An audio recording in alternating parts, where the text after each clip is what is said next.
여러분, 독일 자동차 하면 딱 떠오르는 이미지가 있죠? 거의 완벽에 가까운 기술력, 그리고 타협 없는 품질. 벤츠, BMW, 아우디. 이 이름들은 그냥 자동차 브랜드가 아니라 최고라는 걸 보증하는 하나의 상징 같은 거였잖아요. 그런데 말이죠, 우리가 너무나 당연하게 믿어왔던 이 독일차 신화가 지금 그것도 동시다발적으로 무너져 내리고 있습니다. 이건 그냥 잠깐 경기가 안 좋아서 휘청하는 수준이 아닙니다. 이건 완전히 구조적인 위기 신호예요. 독일 자동차 산업의 심장이라고 할 수 있는 폭스바겐이 본사 공장 문을 닫는 것까지 고민해야 할 정도로 상황이 심각하거든요. 도대체 이 절대 강자들에게 무슨 일이 벌어지고 있는 걸까요? 자, 일단 이 숫자부터 한번 보시죠. 마이너스 37.7%. 이게 뭐냐면요. BMW의 2024년 영업이익이 딱 1년 만에 이만큼 그냥 증발해버렸다는 뜻입니다. 이게 그냥 서류상의 숫자가 아니라 수많은 사람들의 일자리, 미래를 위한 연구개발비가 전부 사라지고 있다는 얘기예요. 특히 3분기 순이익은 80% 넘게 폭락해서 시장을 거의 패닉 상태로 만들었습니다. 근데 이게 BMW 혼자만의 비극이 아니라는 게 더 큰 문제입니다. 라이벌인 벤츠도 영업이익이 30% 넘게 곤두박질 쳤고요. 아우디는 아예 공장 가동을 멈춰야 하나 심각하게 고민하고 있을 정도예요. 마치 누가 짝이라도 한 것처럼 독일을 대표하는 이 세 브랜드가 동시에 추락하고 있는 겁니다. 여기서 진짜 근본적인 질문이 생기죠. 아니, 좀 이상하지 않나요? 세단, 스포츠카, SUV 다들 주력 차종도 다르고 전략도 다른 회사들인데 어떻게 이렇게 한나라한시에 똑같은 이유로 무너질 수가 있는 걸까요? 이건 마치 각자 다른 길로 가던 배들이 보이지 않는 하나의 거대한 소용돌이에 전부 빨려 들어가는 것 같은 모습입니다. 그 소용돌이의 정체는 과연 뭘까요? 네, 그 공통된 원인의 한가운데 바로 중국이 있습니다. 한때는 파도 끝이 없는 기회의 땅이었지만 지금은 한번 발을 들이면 빠져나올 수 없는 거대한 덫이 되어버린 시장이죠.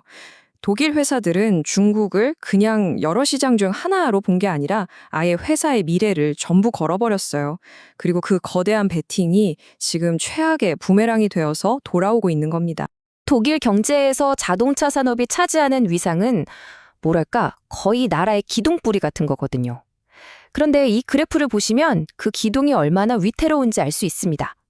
관련 일자리의 무려 70%가 자국 내수가 아니라 수출에 의존하고 있어요. 이게 무슨 뜻이겠어요? 중국이라는 단 하나의 시장이 살짝 기침만 해도 독일 경제 전체가 독감에 걸리는 정말 아슬아슬하고 위험한 구조라는 거죠. 독일이 결정적인 실수를 한 게 바로 이 지점입니다. 그들은 중국을 영원한 파트너라고 믿었어요. 폭스바겐은 한때 전 세계 판매량의 40%를 중국에서 팔면서 중국의 국민차라는 별명까지 얻었으니까요. 하지만 중국의 생각은 좀 달랐던 거죠. 필요할 땐 거대한 시장을 카르니로 기술만 쏙 빼먹고 자기들 기업이 다 컸다 싶으면 게임의 규칙을 그냥 바꿔버리는 겁니다. 독일은 이 명백한 신호를 애써 무시했던 거고요. 바로 이 그래프가 그 바뀐 게임의 결과를 아주 냉정하게 보여주고 있습니다. 전기차 시대가 된 2023년 중국 시장인데요. 중국 브랜드들이 시장을 완전히 압도적으로 장악해버렸죠.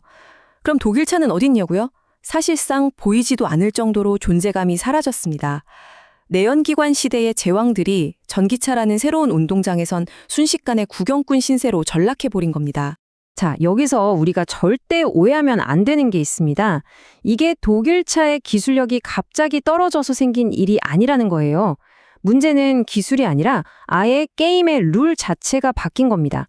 심판도 관중도 모두 한쪽 편만 드는 기울어진 운동장이 되어버린 거죠. 중국 정부의 엄청난 보조금, 자국 제품만 사자는 애국 소비, 이런 거대한 장벽 앞에서 독일의 100년 기술력도 힘을 쓸 수가 없었던 겁니다. 자, 그럼 이제 시선을 완전히 다른 곳으로 한번 돌려보겠습니다. 독일이라는 거인이 이렇게 중국이라는 늪에서 허우적거리고 있을 때 불과 몇 년 전까지만 해도 실패자라고 손가락질 받던 한 기업의 선택이 완전히 새롭게 보이기 시작합니다. 바로 현대자동차의 당시 모두가 굴욕적인 철수라고 불렸던 바로 그 결정 말입니다. 현대차의 중국 시장 붕괴는 정말 한편의 드라마 같았어요. 2016년만 해도 한 해에 113만 대를 팔면서 정점을 찍었는데 2017년 사드 사태가 터지면서 정말 모래성처럼 와르르 무너지기 시작했습니다. 그리고 2023년에는 시장 점유율 1.4%. 이건 사실상 시장에 존재하지 않는 수준까지 떨어진 거죠. 숫자만 보면요, 변명의 여지가 없는 완벽한 실패였습니다.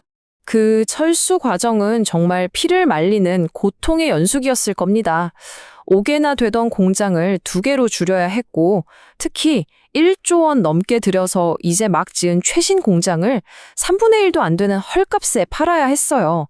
이건 단순히 돈을 날린 게 아니라 수조 원의 손실을 기록하면서 우리는 실패했습니다라고 공식적으로 인정해야 했던 정말 뼈아픈 과정이었죠. 그때 사람들 반응이 어땠는지 아세요? 결국 도망가네, 경쟁에서 졌구나. 거의 모든 언론과 전문가들이 현대차의 선택을 완전한 패배라고 딱 잘라 말했습니다. 이게 어쩌면 다른 의미를 가진 전략적 후퇴일 수 있다는 생각은 그 누구도 하지 못했던 거죠. 그런데 정말 아이러니하게도 시간이 지나고 독일 자동차 회사들이 위기에 빠지는 걸 보니까 현대차의 이 실패가 완전히 다르게 보이기 시작한 겁니다. 어쩌면 이건 실패가 아니라 가장 고통스러운 모습을 한 또 다른 종류의 승리가 아니었을까 하는 재평가가 나오기 시작한 거죠. 그 재평가의 핵심 키워드가 바로 차이나 리스크입니다. 현대차가 빠져나온 건 단순히 판매량이 줄어든 시장이 아니었어요. 정부 정책 한마디에 기업의 운명이 바뀌고 내가 투자한 모든 것이 하루아침에 물거품이 될 수 있는 그 예측 불가능성, 즉 차이나 리스크라는 거대한 함정 그 자체에서 탈출한 거라는 해석입니다. 중국이라는 거대한 바구니가 위험하다고 판단한 현대차는 과감하게 다른 여러 바구니에 희망을 나눠 담기 시작했습니다. 폭발적으로 성장하는 인도나 동남아시아 시장, 그리고 전통의 강자인 미국과 유럽 시장에 자원을 집중적으로 투자한 거죠. 결국 이 시장 다각화 전략이 중국발 충격파를 막아주는 가장 강력한 안전판이 되어 주었습니다. 이 한 문장이 모든 상황을 요약해주는 것 같습니다.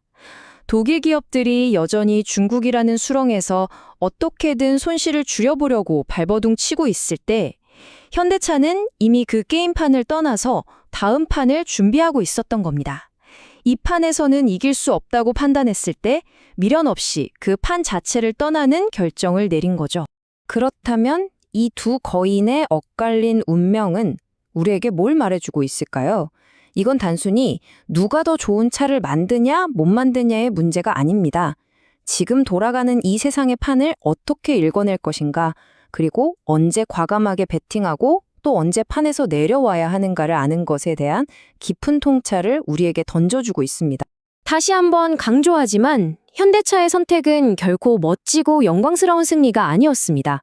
수조 원의 돈을 포기하고 실패자라는 온갖 비난을 다 감수하고 수십 년간 쌓아온 자존심을 내려놓아야만 가능했던 그야말로 생존을 위한 처절하고 현실적인 결정이었습니다.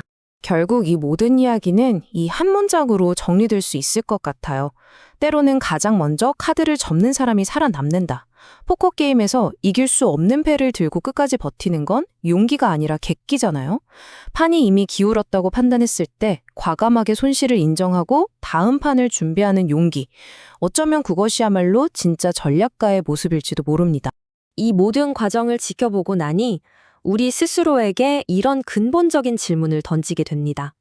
비즈니스에서, 그리고 더 나아가 우리의 삶에서 이긴다는 건 과연 무엇을 의미할까요? 눈앞의 영광을 지키기 위해 더 큰 위험 속으로 걸어 들어가는 걸까요? 아니면 더 먼 미래를 위해 오늘의 손실과 굴욕을 견뎌내는 걸까요? 이 질문에 대한 답은 아마 우리 모두 각자의 자리에서 찾아야 할 것 같습니다.